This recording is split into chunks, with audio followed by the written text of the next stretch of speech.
And I will be your lecturer for this year for the Certificate 3 in Allied Health Assistant. Sorry I'm not there for your first day, but I'm in holiday in America on a long planned trip promised to my partner. But you are in great hands with your supervisor today, and we will be working a lot online. So this is a really good opportunity for you guys to show how dedicated you are to your course and to get cracking without me standing over you. So your supervisor will go through the PowerPoint with all of the bits and pieces to do with TAFE, all of the logistics, evacuation processes, all that kind of stuff.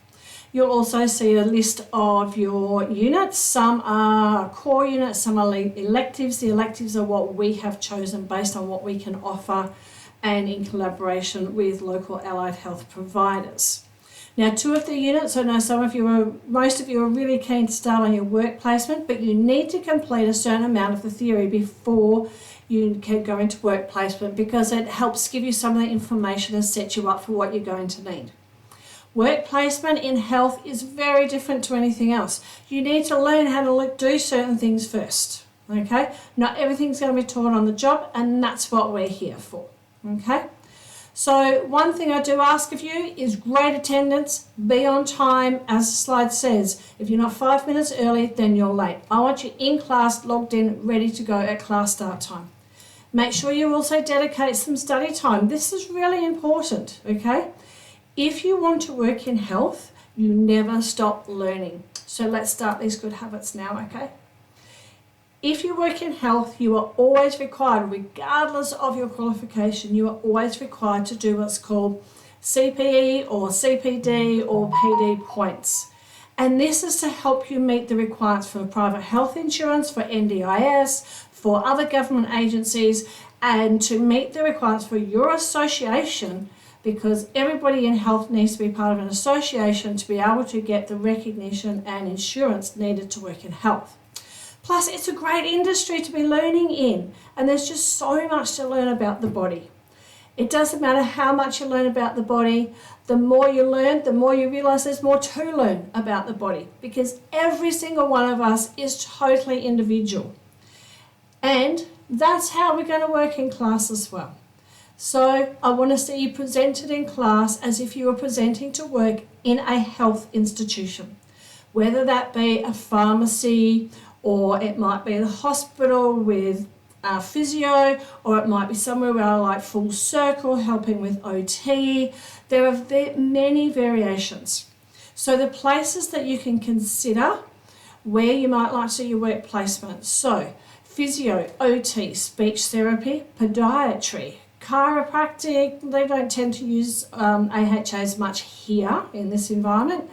Locally, so podiatry, psychology, there's also pharmacy. So basically the range is broad, and you can work in private or you can work in somewhere, say like the hospital. Then there's other places too that are funded, like Full Circle or One Central Health. So there's lots of variations, and I will give you a list of a whole heap of local contacts, but also Esperance contacts as well, for when it comes closer to that time, and we'll get everything set up when it's closer. But start thinking about what area. If you're already thinking that you want to go from allied health assistant to then enroll in university, then we do have the Cert 4 available, which is what you would need to help you get into university. And if you work through your Cert 3 quickly, we can bump you up to Cert 4, or you can come back next year and do your Cert 4.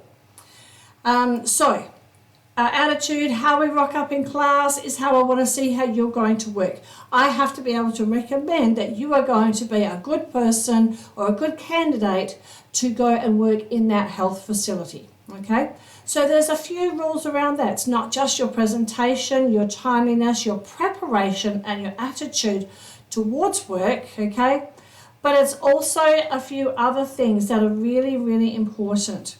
In health, we have 100% confidentiality.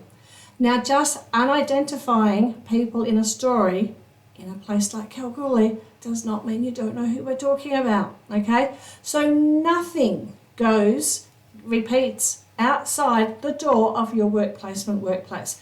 And so that rule applies to our class right from the start, so they will have that good habit. I want us to have fun and engage with each other in class, okay? But we need to make sure we're achieving, okay? So there's a limit, and I'm a mum and a grandma, so I know where to place those boundaries, okay? We're going to learn and communicate respect. Everybody is different. Not only is our physical body is different, but our emotional body, our mental, and also our life experiences and knowledge are very different. And it's exciting to get to know other people's experience and to see things from another person's point of view. Okay? We're going to share information. If we find out something exciting, let's share it. We're going to work very collaborative. Okay? And we're going to have participation, everybody participating, okay? And we're also going to make sure that we take good care of our facilities and equipment where we are, exactly the same as you would in your workplace. And that means in a health situation, we have structure, we have places where things live, okay? It's so important because in a health situation, if there's an emergency and somebody's put the defib somewhere different, how efficient do you think we're going to be to help take care of that patient who's in distress? So we're going to make sure that that's practice in our classroom, and I suggest you try and implement it further into your life as well if you seriously want to work in healthcare. Healthcare can be amazing, okay? And there's lots of different options. So let's learn together. So collaborating, sharing information, making sure we're staying up to date, okay? That's all what we call part of our client-centered approach, and that's what all healthcare should be based on.